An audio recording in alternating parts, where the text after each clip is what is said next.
Hello and welcome to this week's update. Let's have a look at what's going on behind us and a quick look at the tomatoes, and then we'll talk about solar power energy, from the sun.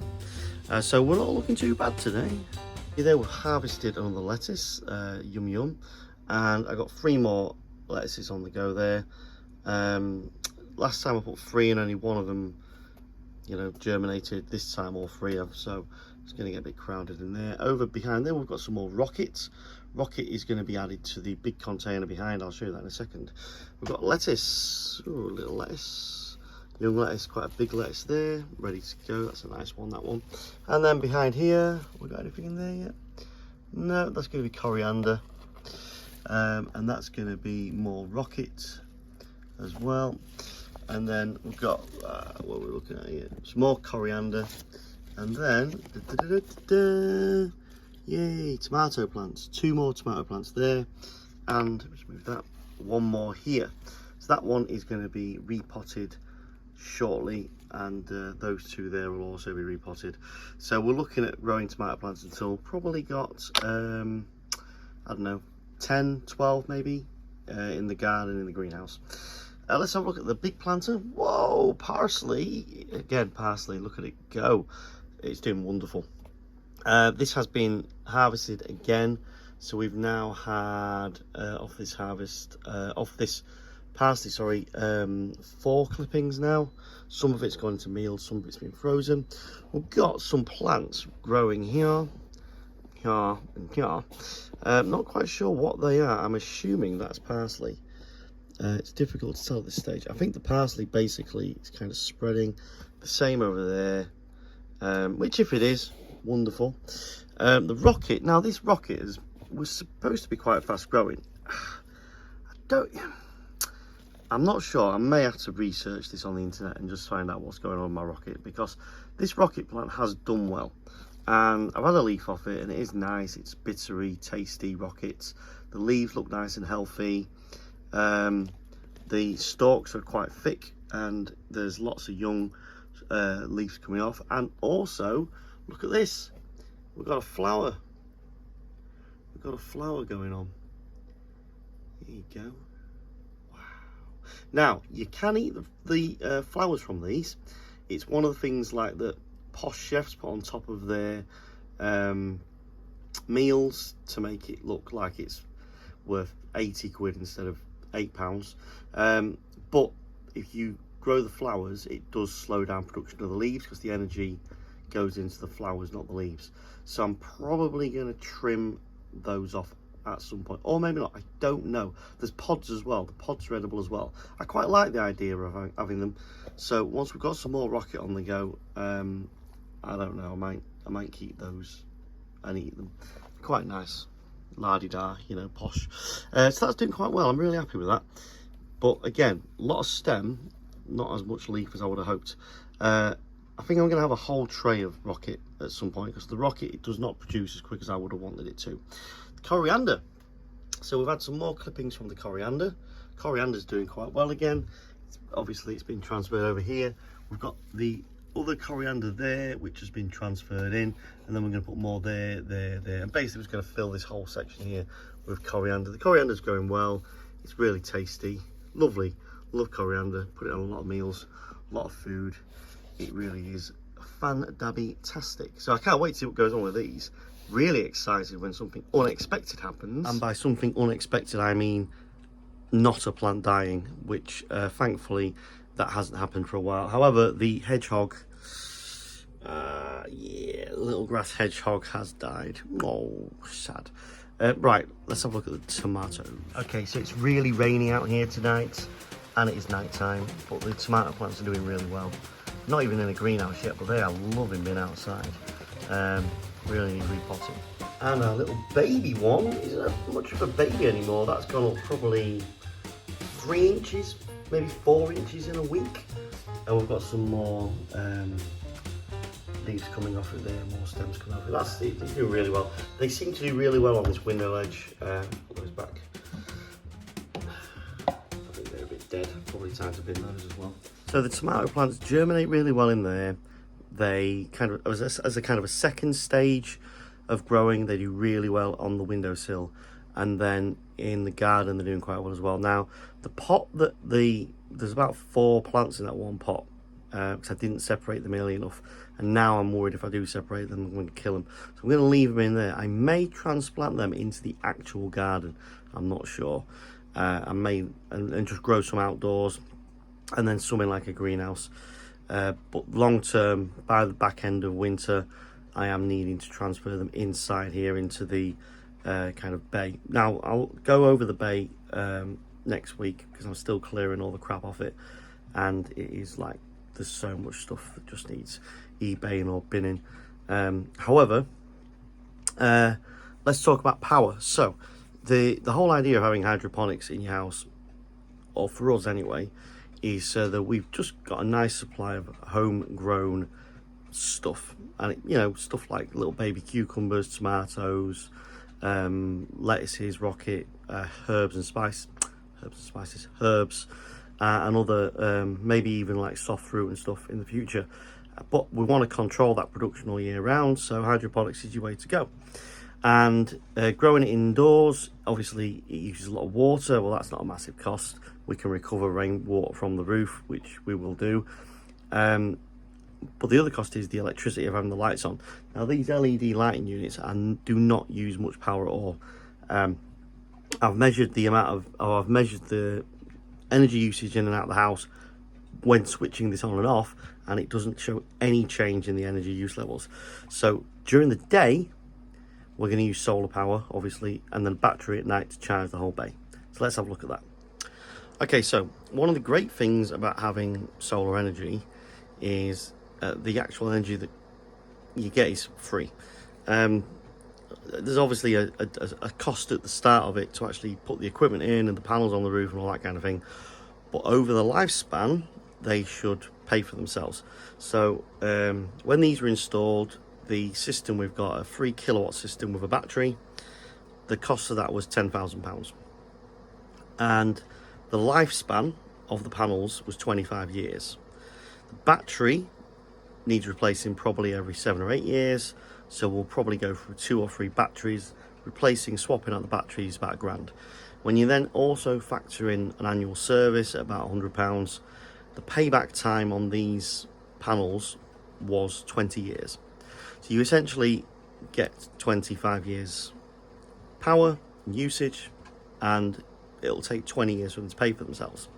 However, along comes the energy crisis, and the cost of electric goes up, and that means the payback time for these is now about 9 years, which is crazy, really. But when you think about it, a unit of electricity has at least doubled in the last year, maybe even more. So when you actually work out the economy of this, it's not too shabby now. If you are thinking of getting panels, get panels.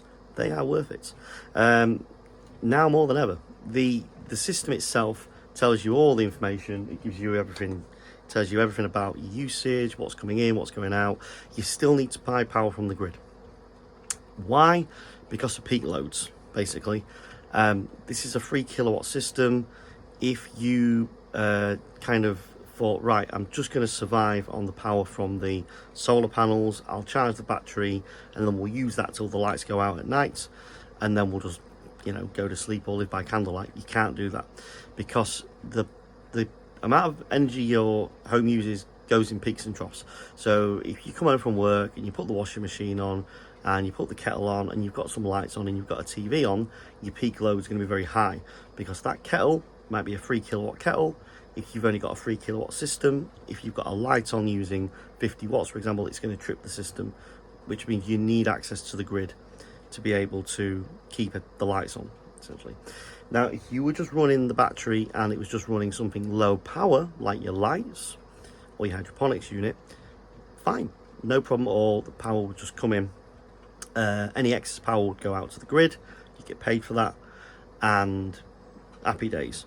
But our homes were not designed for low, consistent levels of power usage. Our homes use peak energy, no energy, peak energy, no energy. So solar panels are not great for that. If we were to completely come off grid, we'd need a hell of a lot more batteries and a hell of a lot more panels, and we'd need massive inverters and all this kind of stuff. It's cost prohibitive to do that. But these do make a massive difference. And if you think about your energy bills in kind of summer, your electric, or well, our electric cost over summer goes to next to nothing, literally next to nothing, because this system just works so well. It helps when you've got energy efficient lights and appliances in your house as well, because they use a lot less energy. But absolutely fantastic investment at the moment.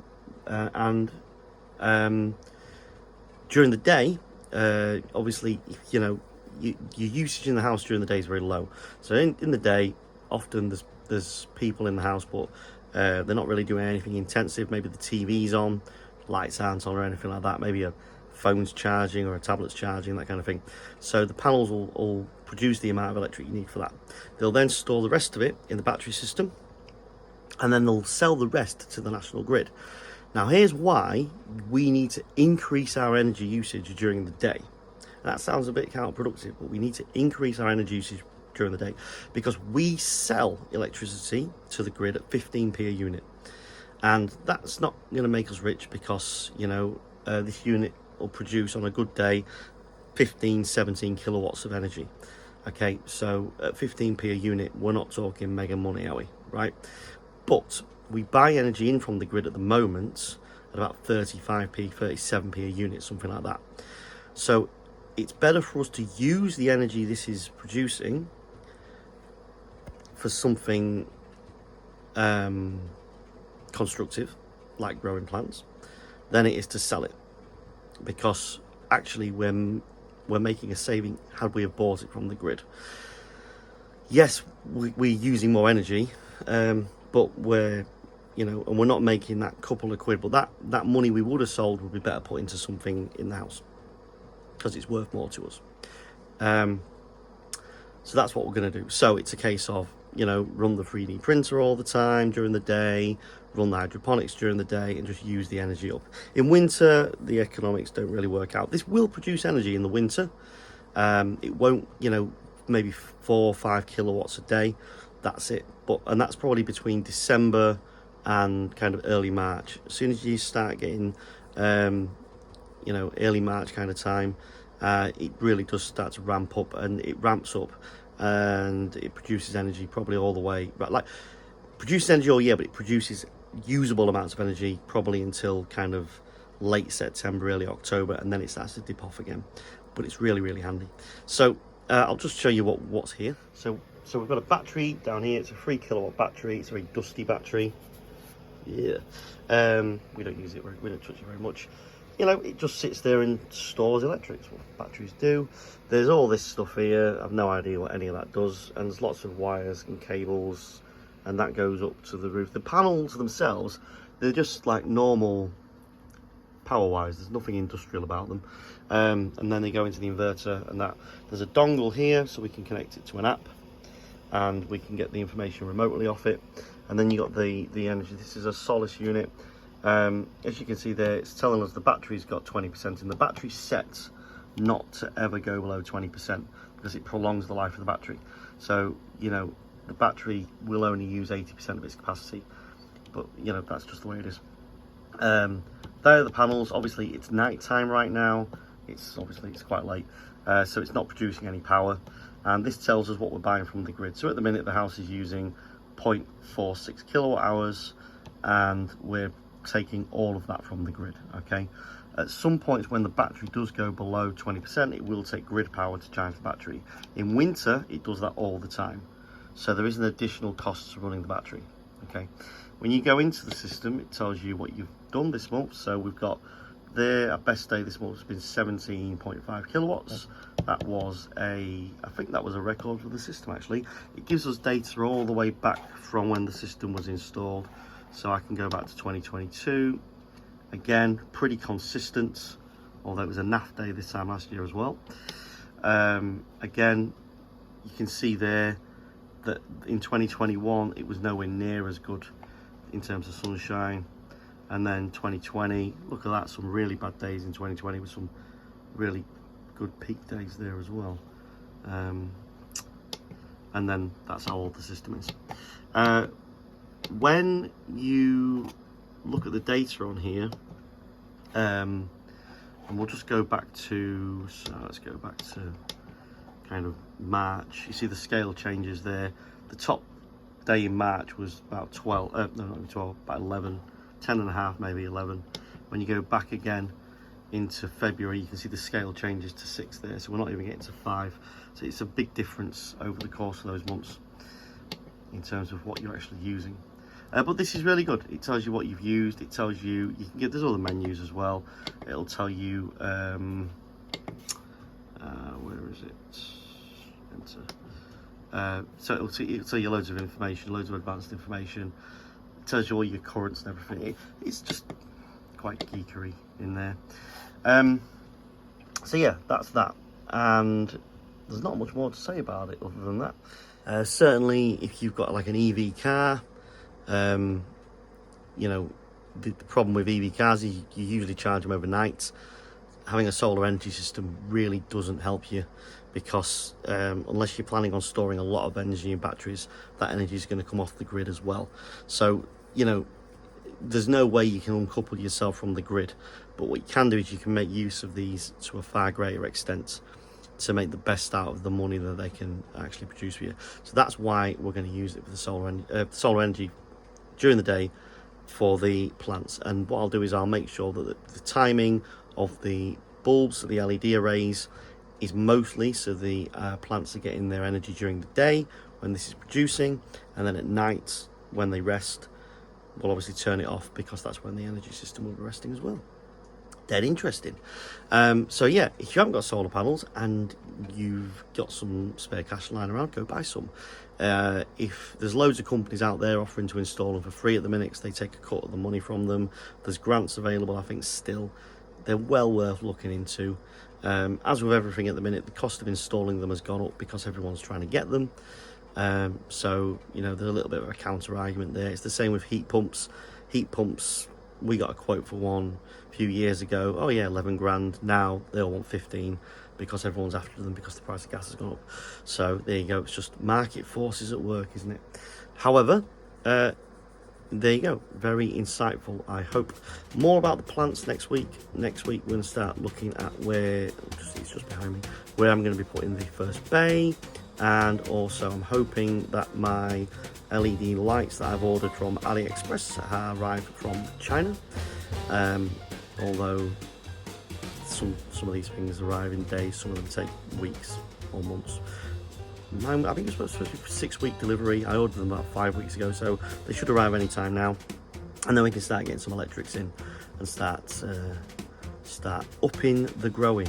Yay, great fun. If you've enjoyed this video, please like and subscribe. And I'll see you next week. And bye bye.